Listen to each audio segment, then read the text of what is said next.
नमस्कार दोस्तों, स्वागत है आप सबका हमारे YouTube चैनल गोल अचीवर्स में।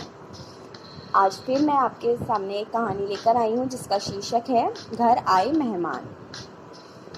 तो राहुल अपनी पत्नी सीमा और अपनी माँ के साथ रहता था। गर्मियों की छुट्टी में राहुल की बुआ फूफा अपने लड़के सोनू के साथ उनके घर रहने आए। घर आते ही फूफा जी राहुल से बोले कि यहाँ तो बहुत गर्मी है, घर में कोई एसी नहीं है क्या? राहुल की माँ ने बोला, भाई साहब अभी कुछ दिन पहले ही राहुल ने अपने कमरे में एसी लगवाया है। यह सुनते ही फूफा जी ने अपने बेटे से बोला कि सारा सामान राहुल के कमरे में ले गए। राहुल और उसकी पत्नी सीमा चुप रहे क्योंकि उन्होंने सोचा कि कुछ दिनों की तो बात है।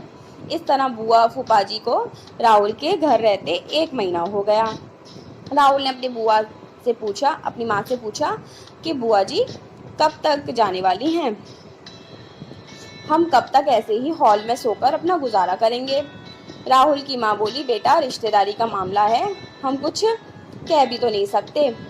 राहुल की पत्नी सीमा बोली, वह सब तो ठीक है, लेकिन उनका छोटा लड़का सोनू सारा दिन घर में उधम करता रहता है। कल तो उसने हमारा नया सोफा बुरी तरह फाड़ डाला।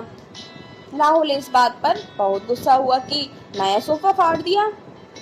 वह अपनी पत्नी से बोला, तुम सोनू को ऐसा करने से रोकती क्यों नहीं? सीमा बोली, जब से बुआ फूफा जी आए हैं कुछ कुछ खाने की डिमांड करते रहते हैं, जिससे मेरा और माँ जी का सारा दिन तो रसोई में ही बीत जाता है। राहुल ने कहा कि मैं अभी जाकर फूफा जी से बात करता हूँ कि वे आखिर कब जाएंगे। राहुल ने बातों बातों में फूफा जी से कहा कि 1 महीना तो हो गया है, आपकी जॉब की छुट्टियों को खत्म नहीं होंगी ना? फूफा जी ने बोला कि राहुल मैंने जॉब तो छोड़ दी है कब की, अब तो मैं बिजनेस करता हूँ और अब मैं इस शहर में भी कुछ बिजनेस खोलने की सोच रहा हूँ। पहले इस शहर को अच्छे से समझ लूँ, जिसमें 2-3 महीने तो लग ही जाएंगे। यह सुनकर राहुल समझ गया कि फूफा जी अभी जाने वाले नहीं हैं। उसने यह बात अपनी पत्नी और माँ को बताई। सीमा बोली, जब घी सीधी उंगली से नहीं निकलता तो उंगली टेढ़ी करनी ही पड़ती है। इसके साथ ही कुछ ऐसा ही करना होगा इन लोगों के साथ। आप यह काम अब मुझ पर ही छोड़ दीजिए। उसी रात बुआ और फूफा जी छत पर थे, तभी उनका लड़का सोनू चिल्लाता हुआ उनके पास आया। बोला कि मैंने अभी एक चुड़ैल को देखा है। तभी एक चुड़ैल वहां आ गई और बुआ और फूफा जी को बोली कि तुम में से कौन मेरा भोजन बनना चाहेगा? चुड़ैल को देखकर वे बहुत डर गए और उस घर से भाग गए। उनके जाने के बाद सीमा ने अपना चुड़ैल का मुखौटा उतारा। बुआ के परिवार के जाने के बाद सबने चैन की सांस ली।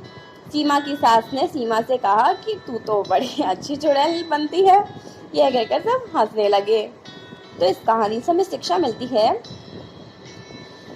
कि रिश्ते का कभी भी गलत फायदा नहीं उठाना चाहिए। जिस तरह बुआ जी के परिवार ने अपनी रिश्तेदारी का गलत फायदा उठाया और दूसरों को परेशान किया, तो इस तरह से बिल्कुल भी नहीं करना चाहिए।